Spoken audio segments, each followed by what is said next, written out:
So what I have here is an antique wooden box. I know it's not your typical furniture flip piece, but there is a story behind this box. This box belonged to my father. He had inherited it from his grandfather's sister, who immigrated to the USA from Little Scotland in Nova Scotia in the 1800s, and this crate was what she carried all her earthly possessions in when she came to this country. I'm not sure of her name. My great-grandfather, Roderick MacDonald, had two sisters who came to the United States. One was Mary MacDonald, who was 14 years old when she came to this country, and Ellen, who was 10. My great-grandfather was 4 years old. I think it more likely that this was Mary's box. Mary was the oldest girl of 8 children. Her parents were John and Elizabeth MacDonald. They came to the U.S. with all 8 of their children and with Elizabeth's mother, who was also named Mary.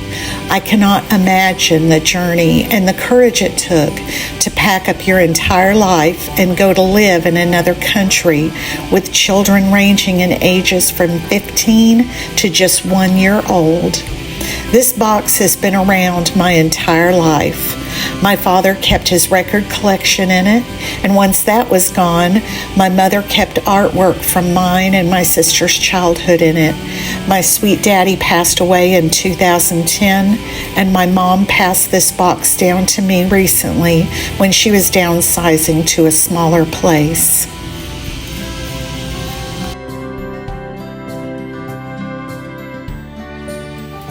You know how you start cleaning or organizing a room or a closet or a drawer, and next thing you know, you're completely off task and just looking through stuff? Well, that kind of happened to me here. I put all these papers in this box, and I plan to really go through them at a later date, determine which one of my parents' 4 girls is responsible for each creation, and each of us will get a box of 1960s artwork, whether we want it or not. I love this one, the snowman with the thumbprint snowflakes. That's great.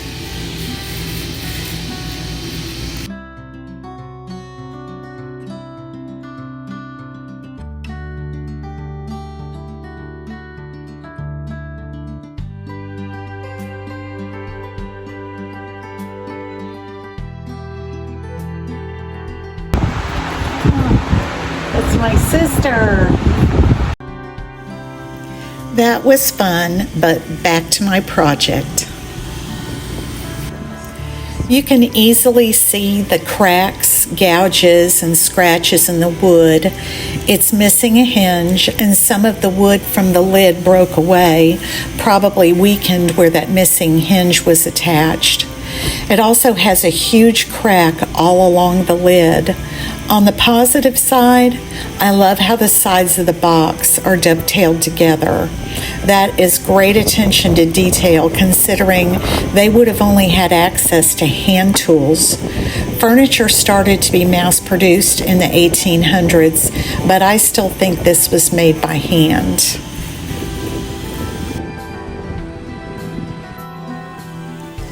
I started out by removing the only remaining hinge and both handles. The hinges I will definitely replace, but the handles, of course, I'll clean up and put them back on afterwards. I put all the hardware in a container to save for later. I typically start any project by removing the hardware first and then cleaning it. You'll be surprised how much filth you find under a piece's hardware. I didn't film it, but after removing the handles, I cleaned the box inside and out. I used my Rust-Oleum spray degreaser, a scrubby pad, and some warm soapy water. After a nice scrub, I rinsed it off and set it in the sun to dry.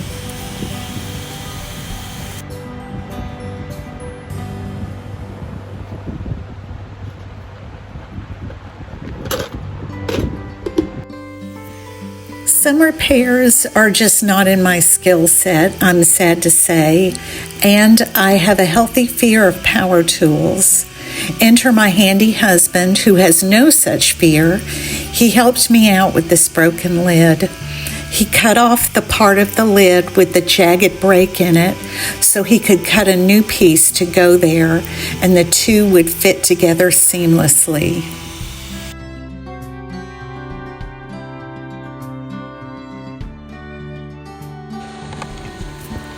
He used a chisel to get the surface for the patch piece as flat as possible.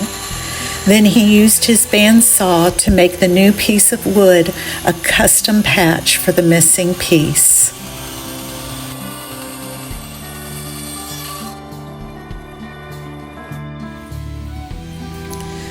The patch fits like a glove. He glued the patch into place and clamped it to dry overnight. We don't really know what type of wood this box is. He used walnut for the repair, and that seemed to be the closest match. I sanded the box by hand. I didn't want to risk getting any swirl marks from an electric sander or doing any damage to it, considering its age. I want it to look good, but it's okay if it's not this perfect, flawless surface. Some imperfections give a piece character and are just a part of the story of that piece. I doubt that this box was ever stained. Furniture staining was not as widespread in the 1800s as it is today, and people would make their own stains from natural materials like tea leaves or rusty nails soaked in vinegar. But it is awfully dark. I was wondering if it just darkened with age, perhaps. Since I don't know what type of wood this is, I decided to make my own wood filler using sawdust from the box itself, so it would be the closest match possible. As I sanded, I collected all the sawdust in a little bowl. I mixed the sawdust up with some Titebond wood glue until it was about the consistency of peanut butter. I then applied it to the worst of the scratches and gouges and a good amount in that crack on the top. I set it aside and let it dry. This technique seemed like a good idea, and I've seen it done before, but I will say when it came time to sand that wood filler back, it took forever because of the glue. But it did work, and the color matched really well. The inside of the box, I gave a light sand to. I had already cleaned it, and it was in surprisingly good condition. So I painted on an oil-based polyurethane and a semi-gloss sheen just to give it some protection.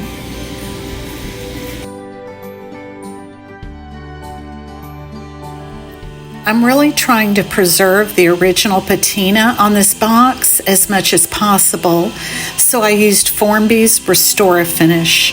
It blends out minor scratches, blemishes, and other damage while it restores its original finish rather than stripping or removing it.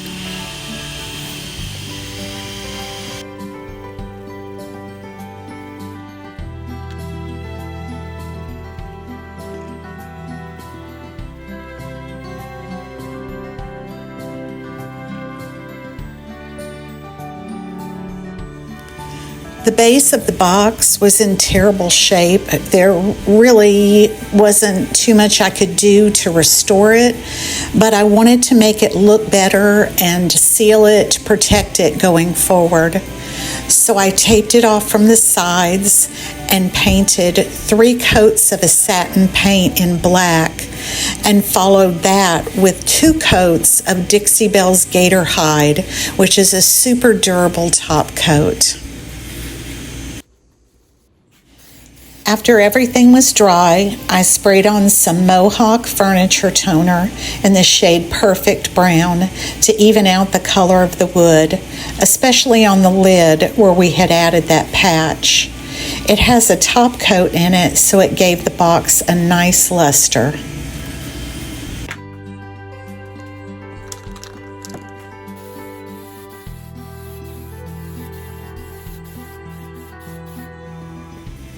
It's time to reattach the lid, so I added the new hinges.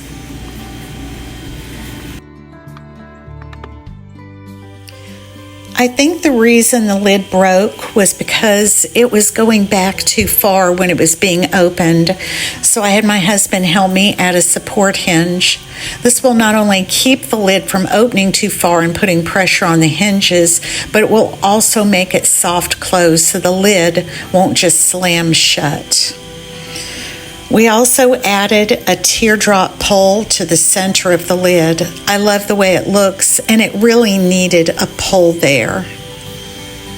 I cleaned the handles using some Barkeeper's Friend and a scrubby pad, and they turned out great.